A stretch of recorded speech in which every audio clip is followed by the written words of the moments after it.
Bom dia, turma. Estão todos bem? Estão se cuidando? Espero que sim. Bom, sejam bem-vindos a mais uma aula de ciências. E na aula de hoje nós vamos estudar sobre os fungos. Mas o que são fungos? Bom, os fungos são seres vivos com variedades de tamanhos e formas.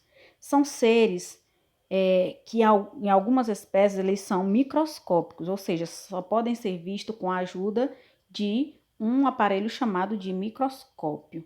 Eles podem ter tamanhos diferentes, podem ser maiores ou podem ser menores. Os maiores podem ser observados na espécie como os cogumelos e as orelhas de pau.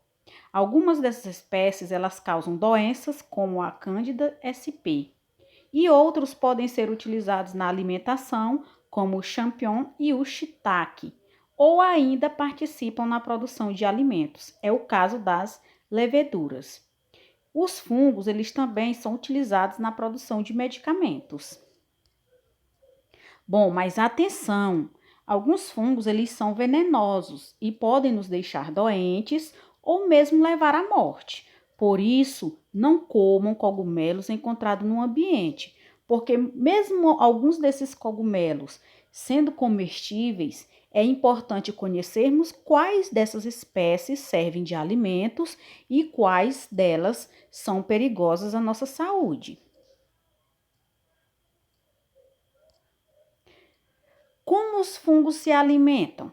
Bom, os fungos eles se alimentam de plantas ou animais mortos, liberando substâncias digestivas sobre a matéria orgânica, causando a decomposição dessa matéria e absorvem os produtos digeridos.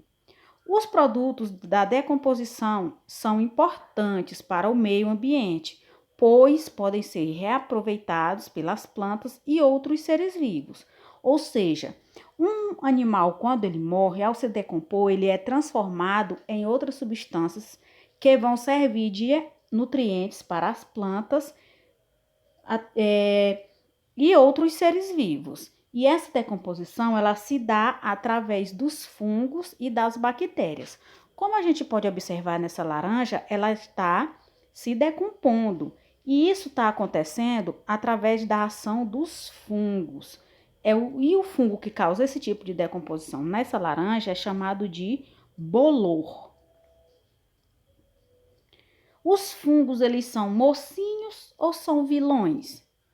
Como dissemos anteriormente, alguns fungos são venenosos, outros são causadores de doenças como as micoses da pele, nas unhas, sapinhos, candidíase e outros. Ou seja, existem os fungos que são mocinhos e existem aqueles que são vilões. Algumas espécies de fungos são utilizadas na alimentação em sua forma de in natura. Outros são utilizados na produção de alimentos como queijos, pães, bebidas alcoólicas e medicamentos. São extremamente importantes ao meio ambiente, pois juntamente com as bactérias, eles reciclam a matéria orgânica, permitindo o fluxo da matéria e energia nos ecossistemas.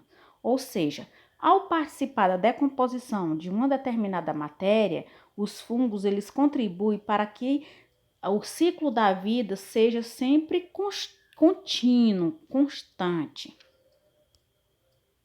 Vamos conhecer um pouco mais sobre os fungos? Os fungos podem ser encontrados de várias formas em nossas vidas. A levedura que faz o pão crescer, o bolor que aparece no pão, o mofo encontrado em um banheiro, assim como os cogumelos que dão sabor à sua pizza. Os cogumelos são, talvez, o tipo mais conhecido de fungo. O cogumelo é formado por um chapéu, suportado por uma estrutura em forma de haste, chamada de talo ou pé. Estas duas partes se encontram no anel, uma estrutura abaixo da cobertura. Estas partes do cogumelo são visíveis, enquanto a maior parte dele está abaixo da superfície. A parte subterrânea do cogumelo é chamada de micélio. Uma rede de filamentos chamados de hifa compõe o micélio, que pode se estender por quilômetros em certos cogumelos. O micélio é a primeira parte do cogumelo a crescer. Geralmente encontrados em florestas, entre folhas mortas e madeira, os micélios têm um importante papel na decomposição da floresta. Como não criam o seu próprio alimento, os micélios decompõem e consomem folhas, galhos e outros detritos da floresta. Eles transformam o detrito em matéria que pode ser usada por outros organismos e abrem caminho para o crescimento contínuo da floresta.